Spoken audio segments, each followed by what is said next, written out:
Hello everybody, my name is Zen, and the Burning Crusade pre-patch is now live officially after a very long extended maintenance, but that's not something we're really going to get into because I don't envy live server ops teams at all. They have a tough job.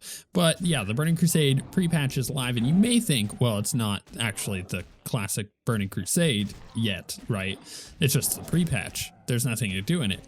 In fact, you would be wrong by thinking that, because there's a lot to do, and there's actually quite a lot added in the pre-patch as we wait, just under 2 weeks for the Burning Crusade Classic to actually launch.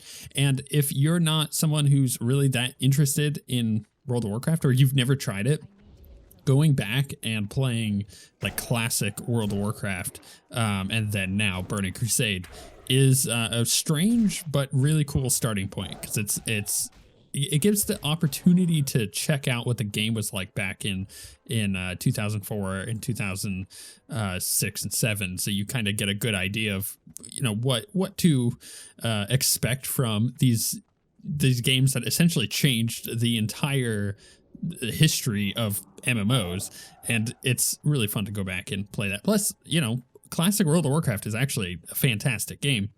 But then again, if you're also jumping in for the first time, there's a bunch of stuff to do on retail, so that the cost of actually playing World of Warcraft is then justified because you have like an infinite amount of content to get through. But that's not what we're talking about. We need to talk about the pre-patch, because there's quite a few things that should be noted just for players returning to Classic and for new players, and essentially anything that you need to know about this pre-patch we're gonna go over in a very brief, hopefully short video.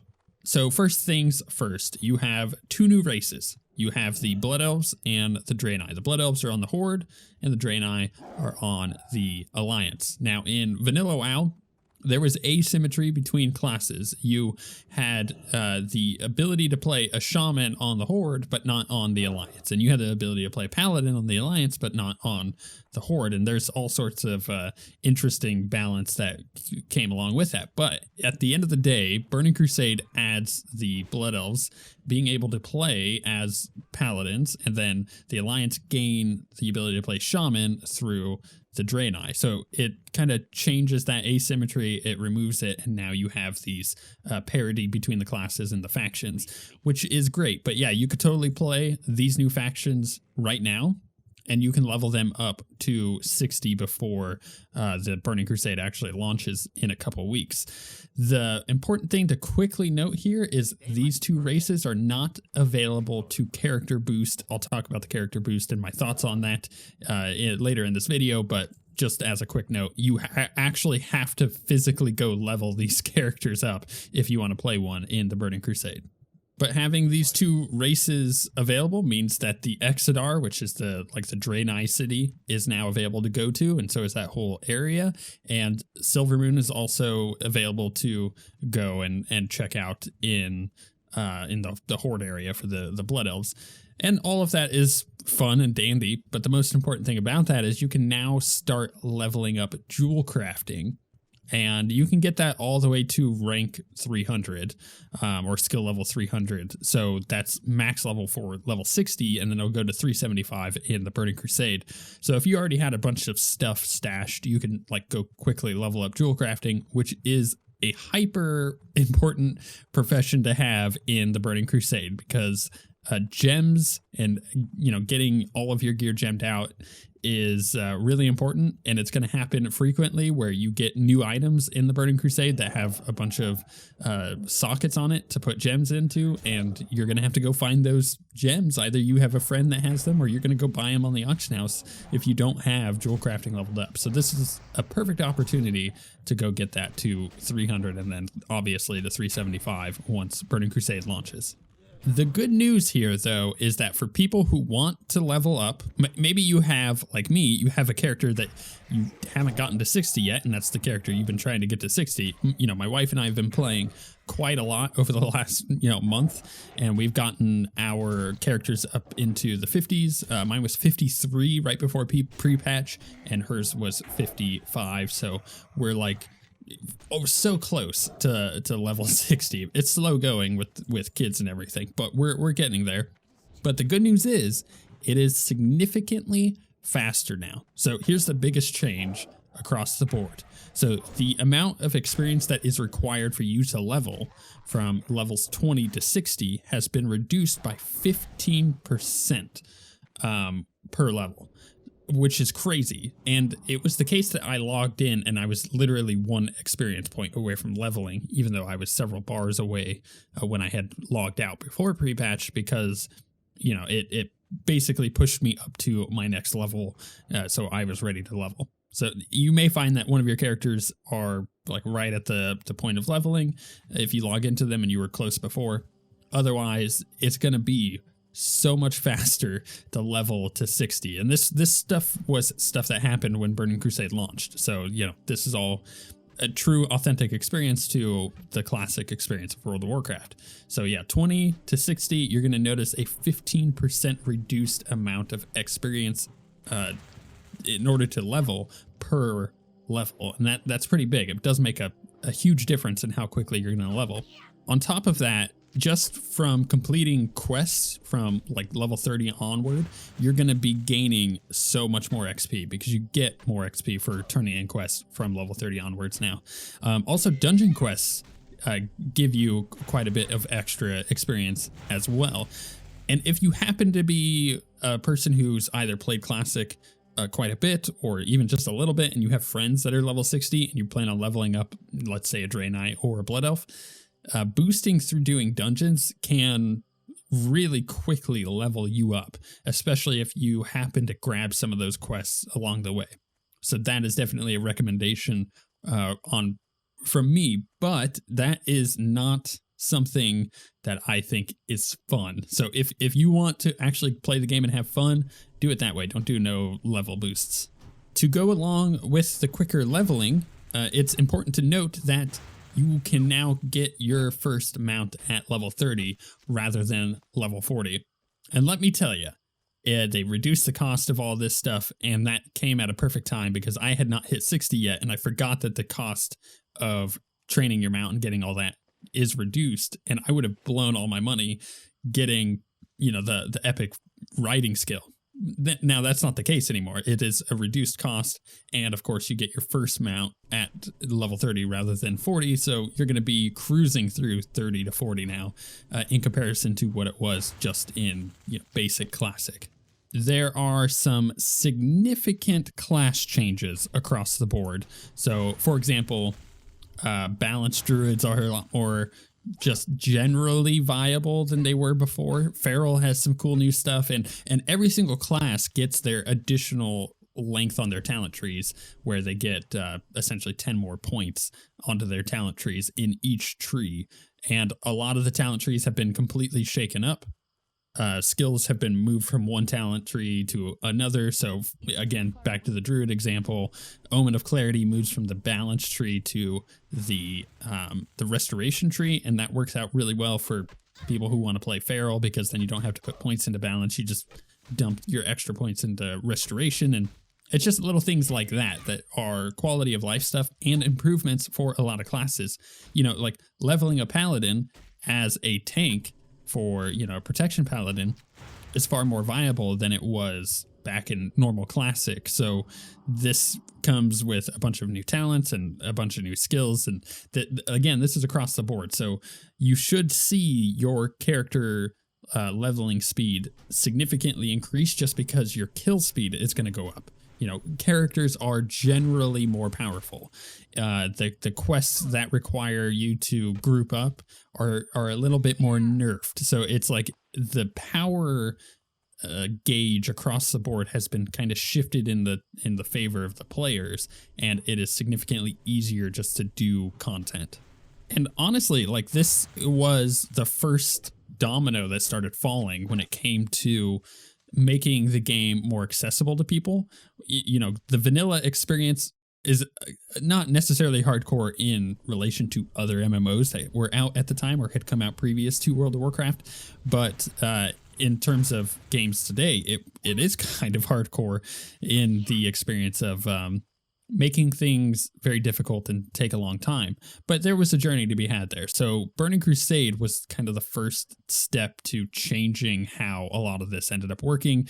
And now we're at the point of, Shadowlands and previous before that Burning, or at the Battle for Azeroth. And there's a lot of things that haven't been great in retail WoW as of late. But these things are not things that are going to make the game worse. I actually do think that the Burning Crusade changes improve upon the original formula quite a bit without dampening it. But that is mostly a product of opinion here. So if you don't agree with that, then it's totally fine. I think vanilla WoW is a completely cool thing to enjoy as it is. But it's not necessarily something that in my stage of life, I'm kind of like, I really want to grind all the way up to 60 and have that hardcore experience again. It just takes too much time. I ain't got that kind of time.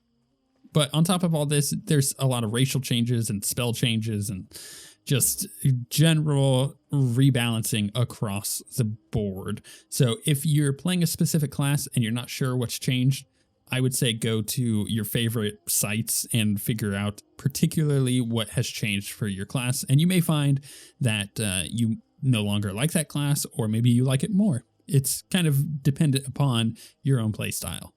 So with all of these changes, it's the perfect time to, number one, get one of the new races to level 60 before Burning Crusade comes out, if you have that kind of time. Number two, it's the perfect time to go back to your characters and get them prepared for Burning Crusade, because there's a bunch of stat changes, right? So you've got new things like armor penetration and haste and expertise, and being able to set your character up to be ready to go and blast through Burning Crusade and, gain the gold that you're going to need in the process for that as well, is also a good opportunity for you to have more stuff to do. On top of that, if you're, wanting to level up jewelcrafting, you've got all that. You can either go farm out the materials in order to do that, or, go and purchase them, or maybe you have them laying around. So that's another activity.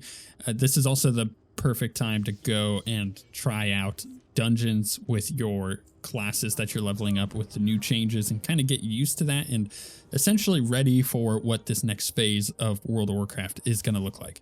But with all of that stuff out of the way, and you have a pretty good picture of, what it's like to jump into pre-patch at the moment, let's talk about the elephant in the room, which is the monetization of this. Now, I personally have no problem with monetization of the game. I think that in general, they are a company, they need to make money. I get it, right? And if they're offering me services that I deem valuable, I will end up paying for that kind of stuff.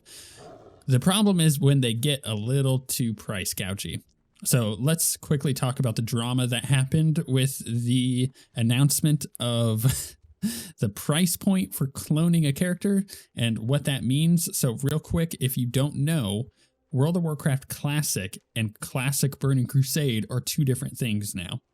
So you could go play the level 60 experience as it was, just a few days ago before the pre-patch hit. And you could choose to either do that on one of your existing characters, or you can create a new character and go and do that. But it is a different product from Burning Crusade Classic.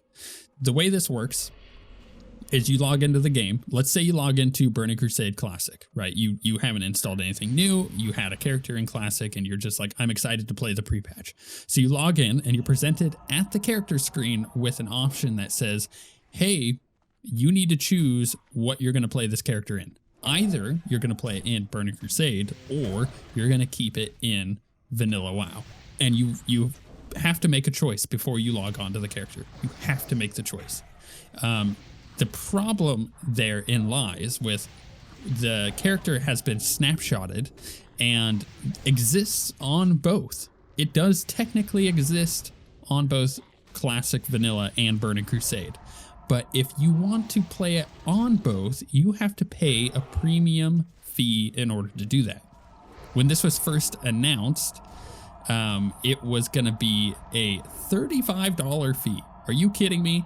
To clone a character, which is more expensive than the general fee for transferring a character as a paid service, which is $25. When it was first announced that this cloning thing was going to be available, I was fully expecting it to be $10-15, and I would have paid for that on at least one character. But when they announced that it was 35, I was like, no siree. And I wasn't the only one. The community spoke up, made their voices heard, and Blizzard realized that they were gonna not make as much money as they hoped, and that the backlash from all that was gonna paint a really nasty picture. So the money people, because you have to remember the developers and the money people, the business people are, it's two sides of the same coin, but it is two different sides of that coin. So it's not necessarily the developers making the decisions on the money. I'm sure they have input on that, but at the end of the day, the money people are going to be the ones to decide all of that through their own market research and whatever, right?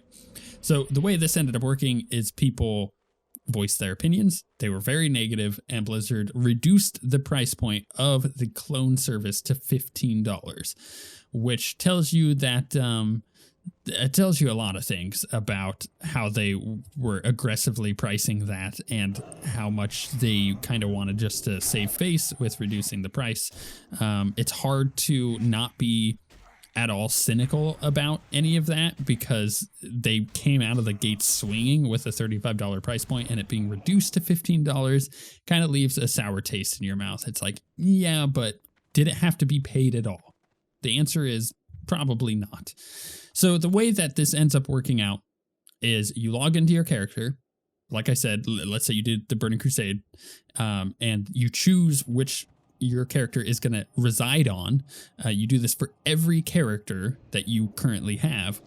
And the way that you choose the classic version, the vanilla version, is you actually have to log into the vanilla product and then choose that character from there. But it makes that very clear in the UI and everything. So it's not super confusing. It's just a problem of, wow, they really aggressively priced that clone service, and is it really worth it? Is there going to be enough people, even with a server merges that they did on the vanilla era servers, to warrant, playing that level 60 experience? Are most people just going to transfer over to the Burning Crusade experience and then enjoy it that way? We don't really know. Only time will tell. But yeah, that's the first set of monetization that was like, oof, don't know about that. In addition to that, there are two other things that are monetized here. Technically three. I'll get into the technicality in a moment. But the first is something called a Dark Portal Pass. Now, the Dark Portal Pass sounds like it might be like a seasonal pass or something like that, right? No, it is simply just a character boost. Literally, you boost a character to level 58. You can only do this once per account, period. You can only ever buy it once. The Dark Portal Pass is $40 to make a character not level 60, level 58. Okay, keep that in mind. The idea of boosting a character in classic stuff, a lot of people are not happy with, because you don't really do the work to get that character up. Like, it is a prestigious thing to have a level 60 character in vanilla. You're like, you did the work. You know how much work that person put in. Same thing with a level 70 character in Burning Crusade. You're like, okay, you leveled that character all the way up. But as soon as you introduce a boosting thing, you're like, even if you only boost one character, because that's all that you can do, you never really know who has boosted a character. And it kind of reminds me of, in a weird way, it's replicating a feeling back in the vanilla and Burning Crusade and Wrath of the Lich King days, where people would sell their accounts and you never really knew if someone just bought an account, because you're like, this is not the greatest, most knowledgeable player I've ever seen. They barely know anything about their class. You're like, did you buy this account? Or are you playing on your parents' account? Like, what's going on here? So this is the way the character boost works in general. You get to level 58, so it boosts one character of your choosing, but it cannot be a Blood Elf or a Draenei, which means you cannot be boosting a Paladin or a Shaman up on the respective additional sides of the factions there. But you can boost anything else, so any other race or class combination that you want.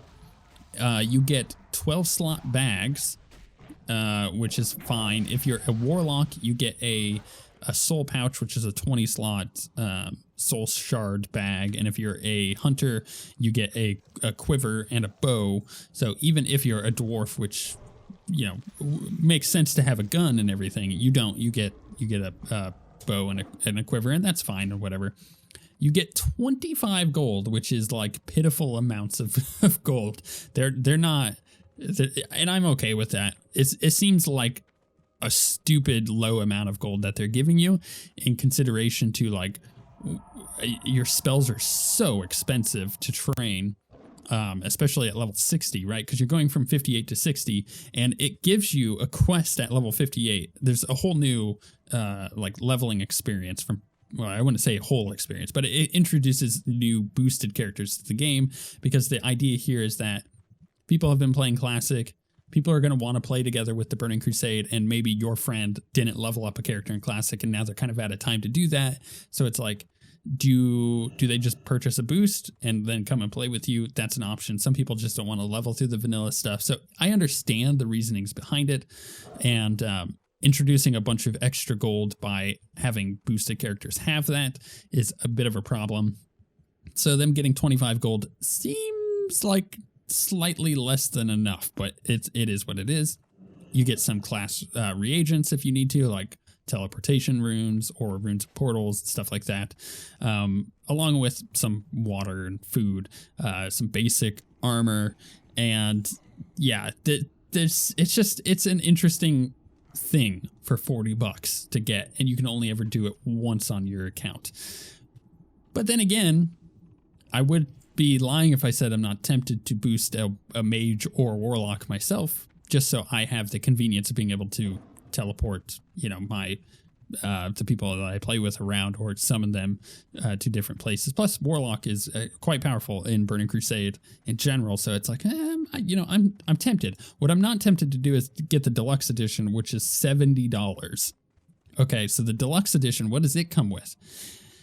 Oh goodness, well, it comes with the portal pass, so you get your level 58 character boost, which is fine, but you also get 30 days of game time. So let's say that you're also purchasing 30 days of game time. So let's knock that off the price. So from $70 United States dollars USD to 55 is still pretty expensive for a character boost mount that you get in Classic. It is a cool Phase Hunter mount, which is the classic model for it. It's like low poly model in Burning Crusade Classic, but you also get a much higher res version and a really cool version of it in retail, if that's something that you're interested in.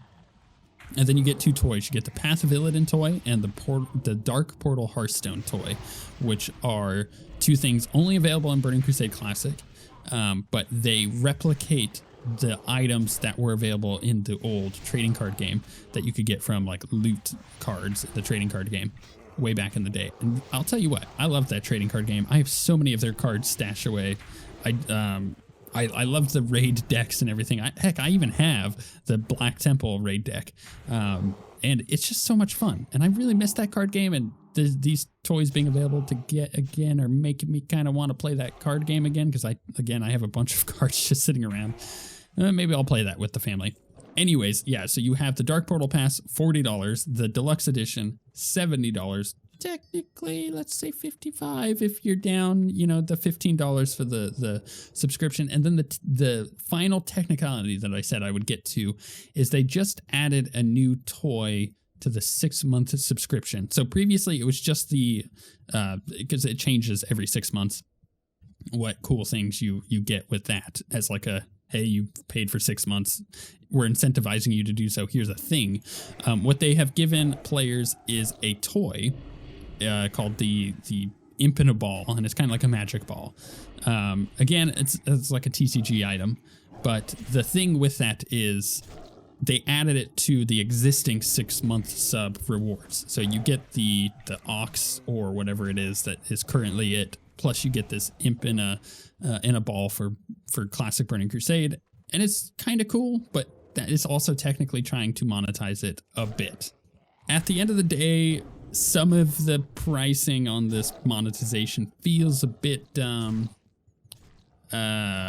aggressive, to say the least. And that's coming from me, someone who would, gladly support the company that I really love, but it was a bit much. Let's be honest, that $35 price tag on a cloning service for a single character. You imagine having like 4 characters that you wanted to clone, and now you can't do that because you're breaking the bank, right? Like that's just kind of ridiculous. And even at $15, it is also still quite expensive for a service that is essentially a problem that World of Warcraft themselves have created for themselves. So they're monetizing a problem that they created, and that doesn't feel great. But that's just the end of it. The best news here is that Burning Crusade Classic is going to be fantastic, and the pre-patch is already fantastic, and you can jump in and play like right now. You just got to go download it and have an active World of Warcraft subscription. You don't even need to own Shadowlands or the latest expansion. You just need to have $15 to throw at them to get a subscription, and then from there, technically you could make enough gold to permanently pay for your subscription without ever having to pay for money, which I'm going to be honest, that's just how I do it. But with all of that said, thank you guys for watching. If you like this video, make sure that you do like it. And I do want to hear your comments, and I'm being serious about this. What is your favorite race of the Burning Crusade stuff? Is it the Blood Elves or the Draenei? Because back when I first played Burning Crusade when it came out, I was gonna be all in on Blood Elves. I had played Alliance at the time, and I was like, oh man, Blood Elves are really cool. I'm kind of sad that they got them on the Horde, and then I started playing a Blood Elf, and that's actually what caused me to switch to playing Horde in the first place, and now I'm pretty much a permanent Horde player. However, returning to vanilla, I was like, I want to relive having my Night Elf Druid, so I was obviously leveling that up, and you can kind of see some of that B-reel in the back, but then I saw the Draenei, and I was like, wait a second, the Draenei are really kind of cool, and I think I underestimated them back when I was playing Burning Crusade when it first came out, like when I started college. And yeah, I think now it's a little contentious, but I would say the Draenei are my favorite. And with that bombshell, we shall see you guys next time.